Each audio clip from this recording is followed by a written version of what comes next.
Olá, amigos, tudo bem? Este vídeo faz parte de um grupo de estudo de leitura de Ser e Tempo. Este grupo está se reunindo online, semanalmente, para ler Ser e Tempo e para comentar, para discutir, para conversar sobre. E aí a gente está buscando gravar esses encontros e disponibilizá-los online. Então a gente vai estar lendo Ser e Tempo, na ordem mesmo do livro, e aí à medida que a gente for lendo nesses encontros, a gente vai gravar os encontros e vai disponibilizar aqui neste canal. Se você quer acompanhar esses encontros, essa leitura de Ser e Tempo, já deixe o seu like nesse vídeo, se inscreva no canal, ative o sininho para que você seja notificado sempre que um vídeo for postado. Neste vídeo está só eu e não o grupo inteiro, porque o primeiro encontro nós não conseguimos gravar. Então a gente ainda não descobria como é que gravava os encontros, então a gente não conseguiu gravar. E aí é por isso que eu estou fazendo este vídeo resumindo o que foi discutido nesse encontro. Mas nos próximos vídeos, evidentemente, a gente terá a própria gravação do encontro. E também este vídeo é para as pessoas que não puderam participar do primeiro encontro, que não puderam se fazer presentes no primeiro encontro por algum compromisso ou alguma coisa assim, para que possa acompanhar a discussão que foi feita e não ficar perdido no próximo encontro. Então, vamos começar a ler Ser e Tempo. Este primeiro encontro nós discutimos os parágrafos 1 ao 4. O primeiro parágrafo de Ser e Tempo ele é intitulado A necessidade de uma expressa repetição da pergunta do ser.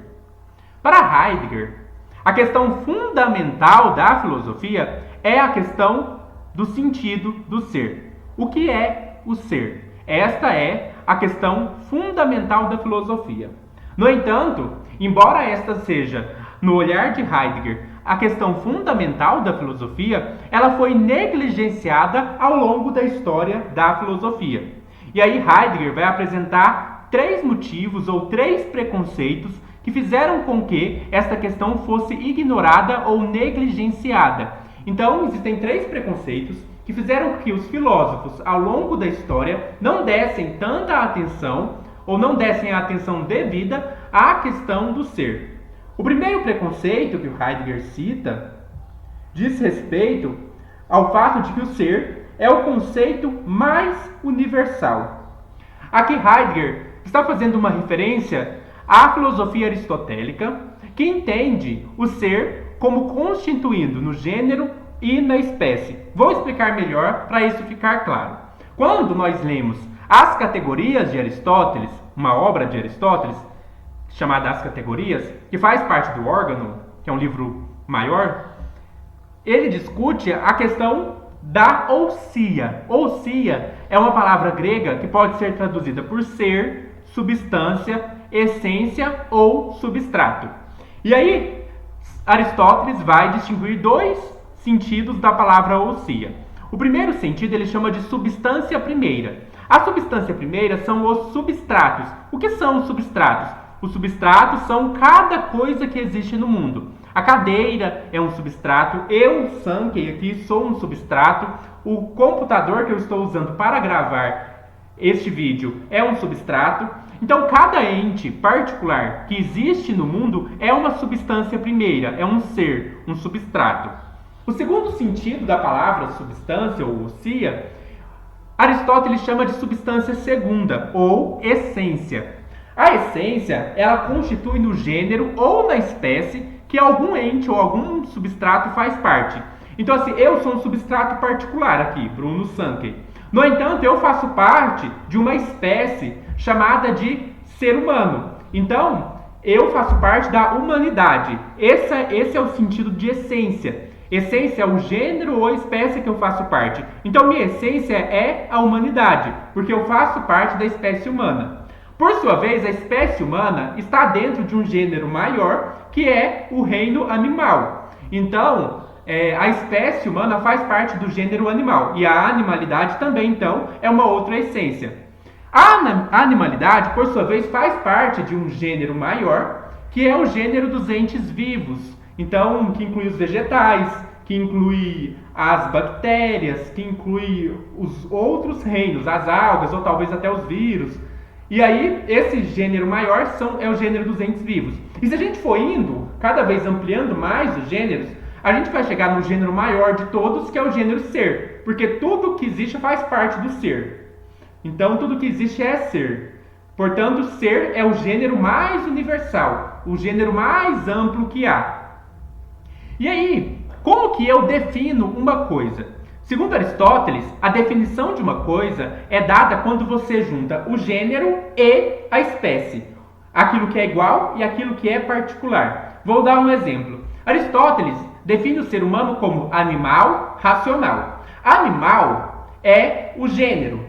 Racional é aquilo que diz respeito à espécie humana específica. Então, sempre que eu vou definir um ser ou um ente, eu preciso de partir do gênero maior para a espécie menor. Então, o ser humano é um animal, gênero maior, racional, espécie menor. E aí, fica muito claro por que ser não é possível de ser definido. Porque se o ser é o gênero maior e eu vou definir ele, não tem como eu partir para uma espécie menor, né? Já que o ser é o maior que há. Então não tem como eu definir o ser, porque como que eu vou definir o ser se ele é o gênero mais universal, se ele não tem nenhuma característica particular que o define como uma espécie específica?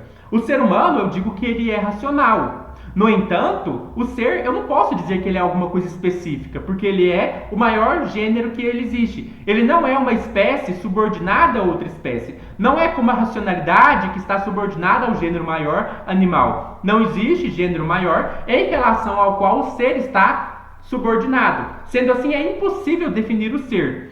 E por causa dessa concepção de que o ser é indefinível, de que o ser não pode ser definido, a questão a respeito do ser foi deixada de lado. Ora, se eu não posso definir o ser, se o ser é o gênero mais abrangente que há e por isso eu não posso defini-lo, então não faz sentido eu trabalhar com a questão sobre o que é o ser. Não faz sentido eu filosofar sobre o ser. Esse é o primeiro preconceito que fez com que os filósofos negligenciassem a questão do ser. O segundo preconceito, o Heidegger vai dizer assim, que o ser é um conceito indefinível, né? E aí, então esse preconceito é decorrente do preconceito anterior.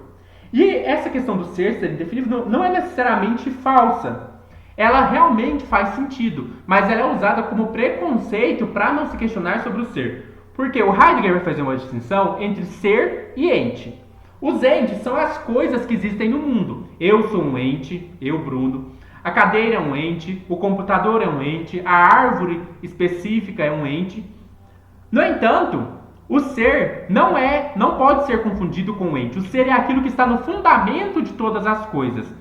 O ente é tudo aquilo que aparece para nós, enquanto o ser é aquilo que está no fundamento dessa aparição. O ser, portanto, não é um ente. Eu não encontro o ser por aí. Eu posso conseguir definir qualquer ente. Eu posso pegar uma cadeira e definir ela. Olha, a cadeira é um assento. Eu posso pegar um ser humano e definir ele. O ser humano é um animal racional. Mas o ser ele não está por aí. Quem já andou por aí viu o ser por aí? Ninguém viu o ser por aí. Então o ser, ele simplesmente não existe. Ele não existe no sentido de que ele não está por aí como as outras coisas. Ele não é uma coisa entre outras coisas. Então o ser não é algo, ou não é uma coisa, ou não é um ente. E por causa disso eu não consigo definir o ser, porque o ser ele permanece no âmbito indeterminado. Ele não é uma coisa determinada. O terceiro preconceito que fez a filosofia ignorar a questão do ser é a ideia de que o ser pode ser entendido por si mesmo. Observe, toda vez que eu defino uma coisa, eu uso o verbo ser. Se eu defino um homem, eu digo, o homem é um animal racional. É um animal racional. Se eu defino a cadeira é um assento. Se eu defino o triângulo, eu digo, o triângulo é uma figura de 3 lados. Logo, parece que em toda definição, a noção de ser já está pressuposta. Sendo assim, parece que a noção de ser é auto-evidente. É uma noção que se entende por si mesma. Embora não consigamos expressamente definir o que é ser, parece que todos nós já temos uma noção do que é o ser, porque a gente está usando o verbo ser a todo tempo para definir todas as coisas. Portanto, ser parece ser um conceito entendível por si mesmo. E por isso não faz sentido filosofar sobre ele, já que ele é um conceito claro e auto-evidente.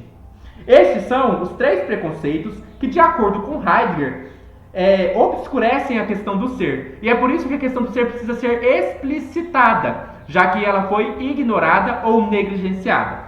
Este é o primeiro parágrafo. O segundo parágrafo diz respeito à estrutura formal da pergunta pelo ser. A estrutura formal da pergunta pelo ser, ela reflete aqui alguns conceitos husserlianos que a gente precisa aqui resgatar. Edmund Husserl foi o mestre do Heidegger, e o Heidegger recebeu do Husserl a concepção da fenomenologia. Então, Edmund Husserl é o pai da fenomenologia e foi o mestre do Heidegger. E Husserl desenvolveu alguns conceitos que são importantes para entender a filosofia heideggeriana. Husserl, ele desenvolveu alguns conceitos que nós vamos citar, dois em específico, é a ideia de a priori da correlação intencional, que é muito importante, e o segundo conceito é o conceito de análise noético-noemática. Vamos lá entender esses dois conceitos com calma para não ficar confuso. O primeiro conceito, o conceito de a priori da correlação intencional, é uma tentativa de superar tanto o idealismo quanto o realismo. Vou explicar. Na história da filosofia surgiram duas concepções sobre a realidade. A primeira é o realismo, que afirma que a realidade existe independentemente do sujeito.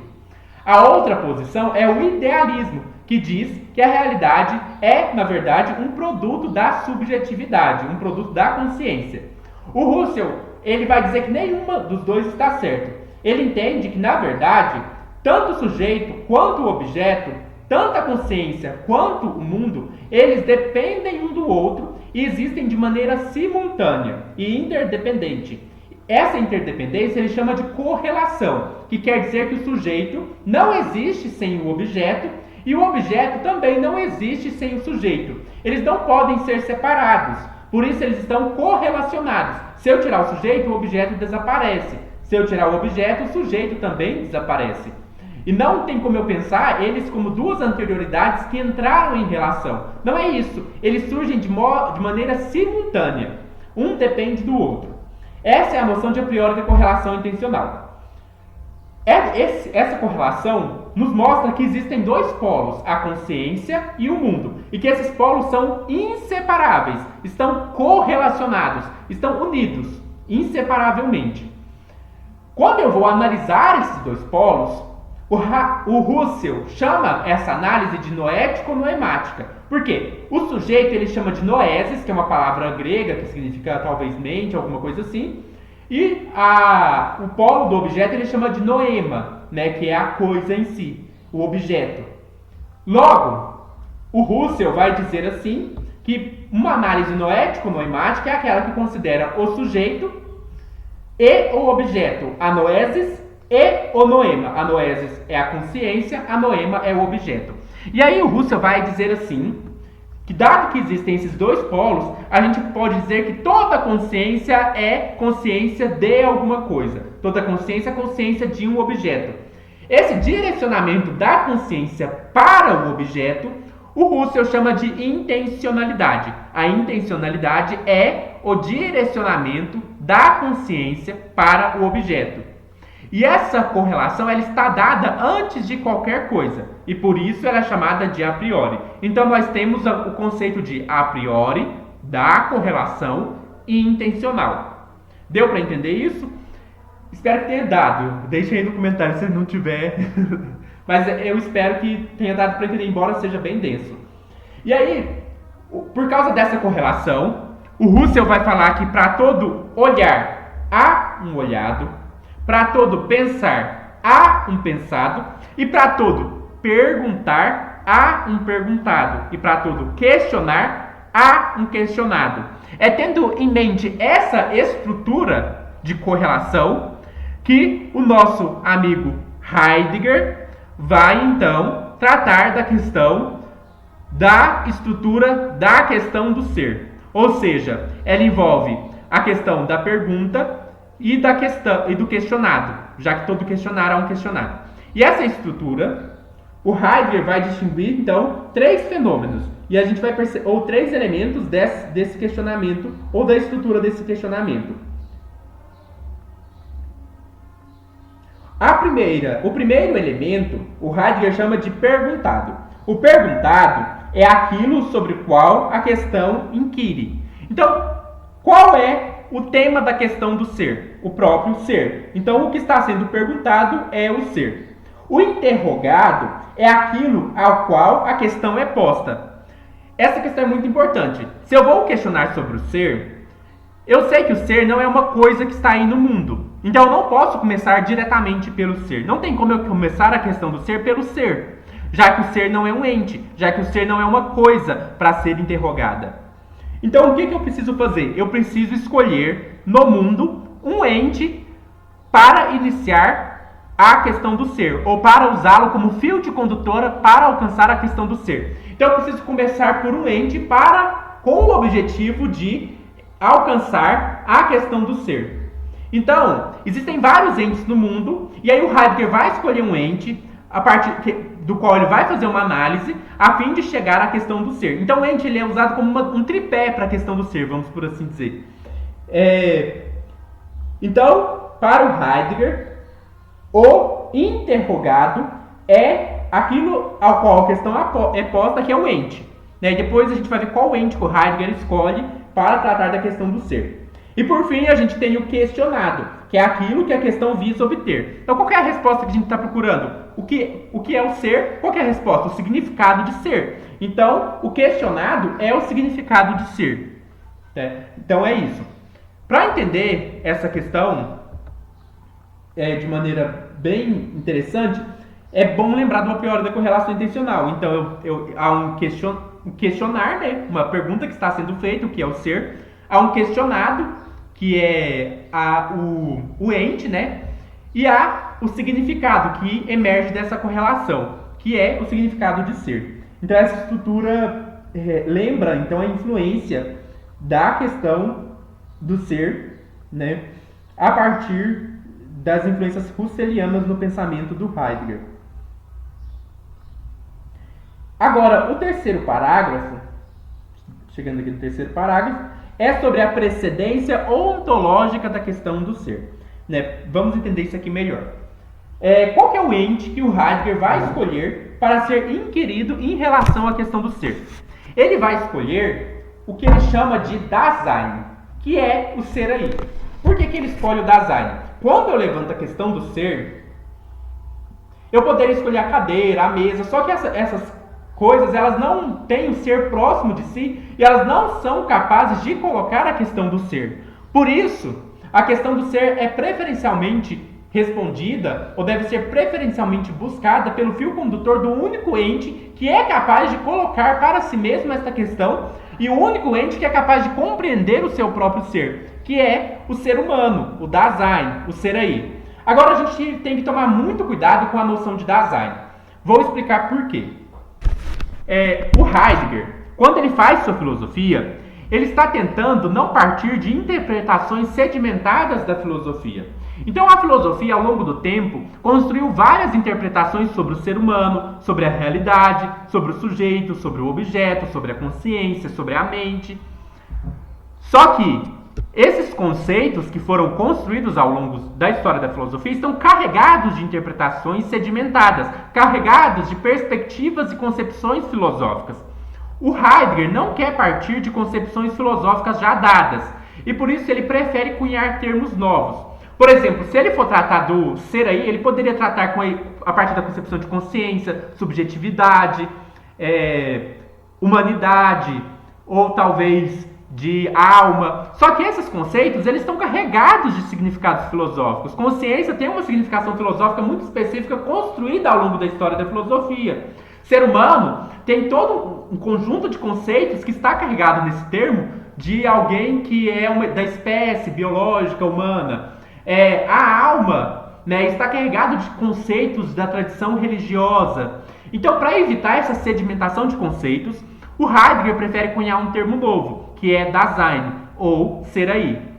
Então, quando alguém perguntar para você o que é ser aí, se você responder uma coisa muito específica, é o ser humano, é a consciência, é a alma, não vai ser legal, porque você vai acabar induzindo a outra pessoa que está ouvindo você a partir de interpretações sedimentadas sobre esse conceito.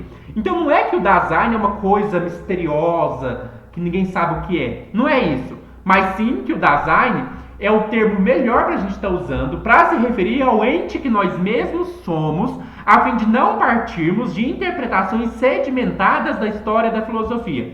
É por isso que Dasein não é a mesma coisa que ser humano, é por isso que Dasein não é a mesma coisa que consciência ou subjetividade. O Dasein é o ente que nós mesmos somos, num termo cunhado para não partirmos de interpretações sedimentadas da história da filosofia. Então isso é muito importante, compreender isso, para que a gente não venha a confundir as coisas. Deixa eu acompanhar aqui. Agora a gente pode ir para o quarto parágrafo, né, que vai continuar discutindo essa questão da precedência, que vai discutir a precedência ôntica da questão do ser. Aqui tem duas precedências, né? A precedência ontológica do parágrafo 3 e a precedência ôntica do parágrafo 4. E depois o Heidegger vai falar de mais uma precedência, que é a precedência ôntico-ontológica. Para entender as três precedências, nós precisamos distinguir os conceitos de ôntico e ontológico. Ontológico, em Heidegger, é tudo aquilo que diz respeito ao ser. Ôntico, para o Heidegger, é tudo aquilo que diz respeito ao ente. Deu para entender essa divisão? Ôntico é tudo que diz respeito ao ente, ontológico é tudo que diz respeito ao ser. O ente, ele tem várias dimensões. Então, por exemplo, se eu pego uma água, eu posso falar da dimensão química dela, que é o H2O. Eu posso falar da dimensão biológica, na medida em que a água é essencial para a vida. Eu posso falar da dimensão física da água. Eu posso falar de várias dimensões da água, até talvez de uma dimensão teológica, se eu quiser pensar na água como parte da providência de Deus. Eu posso pensar na água do meu dia a dia que eu bebo, né? Então, assim, do cotidiano, que não estou pensando lá no elemento químico, nem no físico. E aí, para entender cada dimensão ôntica, ou cada região ôntica de um ente, existem as várias ciências, como a física, a biologia, a química. Então, as várias ciências, a psicologia também, né? A sociologia e por aí vai. Agora, a filosofia, ela se distingue das ciências porque ela não lida com o ente, ela lida com o ser. E por isso a filosofia ela tem uma dimensão ontológica. E isso é muito importante, porque a análise que o Heidegger vai fazer do Dasein tem uma finalidade ontológica e não ôntica. Não é uma análise científica, não é uma análise psicológica, não é uma análise biológica, não é uma análise antropológica. Ser e Tempo não é uma antropologia, nem um livro de psicologia. Ser e Tempo busca analisar o Dasein, não a partir da perspectiva ôntica, mas buscando uma resposta à questão do ser, isto é uma investigação ontológica. E por que o Dasein é o ente que é escolhido? Por que o Heidegger não escolheu analisar a cadeira ou o computador? Por que o ente humano ou o Dasein é o ente que foi escolhido para se colocar a questão do ser? O Heidegger vai colocar três motivos ou três precedências que mostram por que o Dasein ele é preferível em relação à questão do ser. Essa precedência é em relação à questão do ser. Não quer dizer que o ser humano é superior às demais espécies ou alguma coisa nesse sentido. A tentativa é mostrar por que o Dasein ele tem um primado ou uma precedência em relação à questão do ser, ao questionamento do ser. O primeiro primado é o primado ôntico, que o Heidegger vai dizer assim, ou seja, é o primado que tem a ver com o ente. Por que o Dasein é o ente superior, ou preferível, ou precedente em relação à questão do ser? O Heidegger vai dizer que é porque o Dasein é o único ente cuja essência é a existência. O que significa dizer que a essência do Dasein é a existência? Por que a essência do Dasein é a existência? Existência, a gente percebe que a palavra tem o ex, né, que significa movido para fora, aberto para fora. O Dasein é o único ente que está aberto para fora, em dois sentidos. No primeiro sentido, porque ele não é uma coisa fechada, encapsulada, mas ele está sempre aberto para fora, aberto às possibilidades e aberto para o mundo. O segundo sentido é que o Dasein não está determinado em sua essência. Ele não é algo determinado. Ele pode ser diferente do que ele é. Então, por exemplo, se eu pego esse celular, quando esse celular ficou pronto, ele ficou determinado. Ele é um celular para sempre, até que ele seja destruído. Então, ele está determinado, ele está completo, está feito. Agora, o ser humano não, ele não está acabado. Ele não nasce acabado, ele não nasce feito, ele não nasce determinado. Ele é um ente que está aberto. E ele está aberto para o mundo. né? Então ele não é uma substância encapsulada, um sujeito solipsista encapsulado e fechado. Não, ele está aberto ao mundo, né? Ele está aberto ao mundo, aos significados, aos objetos que nos rodeiam. E o segundo primado, né, que mostra por que o Dasein é precedente em relação à questão do ser, é o primado ontológico. Ontológico, como eu disse, é aquilo que diz respeito ao ser. Por que é um primado ontológico? O Heidegger vai dizer assim que o Dasein é o único ente que compreende em si mesmo o ser. Se você perguntar para uma cadeira, a cadeira não sabe o que ela é. Tem até uma frase do Heidegger que diz assim: a caneta não sabe que ela sabe escrever. O que isso significa?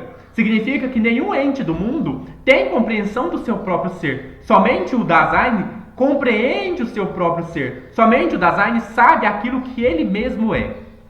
E o terceiro, então por isso que o Dasein é preferível em relação à questão do ser. E o terceiro motivo é ontoontológico, que junta a questão do ente com a questão do ser. O Heidegger vai falar assim que o Dasein é a condição de possibilidade de todos os outros seres. Isso é mais complexo, eu vou explicar por quê. Que o Dasein, ele possibilita o ser de todos os outros entes. Se eu eliminasse todo o ser humano da Terra, se a humanidade não existisse, o que existiria? Né? Essa é uma pergunta muito interessante de se colocar. Tem pessoas que acham que o mundo continuaria existindo configurado como a gente o percebe. Só que isso não faz muito sentido, porque assim, quando a gente estuda a percepção, por exemplo, os estudos da Gestalt mostraram que nossa percepção ela configura a realidade em relações de sentido. Então o mundo ele é configurado em relações de sentido. Eu só posso pegar isso aqui e dizer que é um celular porque vem uma consciência e atribui o significado de celular a esse objeto que aparece para mim. E também porque a minha percepção, ao captar os dados sensíveis, ela configura o celular numa figura de 3 dimensões, com um determinado formato e tal. Se não existe a consciência para configurar a realidade e dar-lhe um sentido, não há nada. Simplesmente não há nada. Não é que o mundo não existiria, não é que o Sol não continuaria, não é que a Terra não continuaria movimentando-se em torno do Sol se a humanidade fosse destruída, não existisse. Mas sim que, se não há uma consciência para configurar o mundo em relações de sentido, não há nada. Né? Talvez a gente pense assim, mas se eu eliminar então a configuração de sentido que a consciência faz, o que sobraria são as partículas, sem sentido, assim, né? Um caos de partícula. Mas mesmo essa compreensão de partícula, que parte da noção física de átomo, ela é um significado atribuído pelo ser humano. Se não há ser humano para atribuir significado, se não há ser humano para configurar a realidade em relações de sentido, não há mundo. Porque o mundo é o conjunto de significados, é uma trama de significados. Se não há uma consciência para configurar o mundo em relações de sentidos, não há nada. Né? Não há nenhum ente. É por isso que o ser de todo ente depende do Dasein. Porque só o Dasein pode atribuir significado às coisas, pode atribuir o ser de todas as coisas. Este é mais um motivo para o Dasein ter uma precedência em relação à questão do ser. É assim que os 4 primeiros parágrafos terminam, né? E aí nos próximos vídeos, eu ou a gente aqui no canal vai estar disponibilizando os encontros de leitura de Ser e Tempo. Então não vai ser só eu falando, vai ser o encontro mesmo. Este foi só um resumo para aqueles que não puderam participar do primeiro encontro e porque a gente não conseguiu gravar. Espero que vocês acompanhem, gente. É raro achar material no YouTube ou na internet de leitura de Ser e Tempo. Então aproveitem esse material. Então ative aí o sininho, né? Se inscreva no canal e ative o sininho para ir recebendo as notificações à medida que a gente for disponibilizando vídeos da leitura de Ser e Tempo.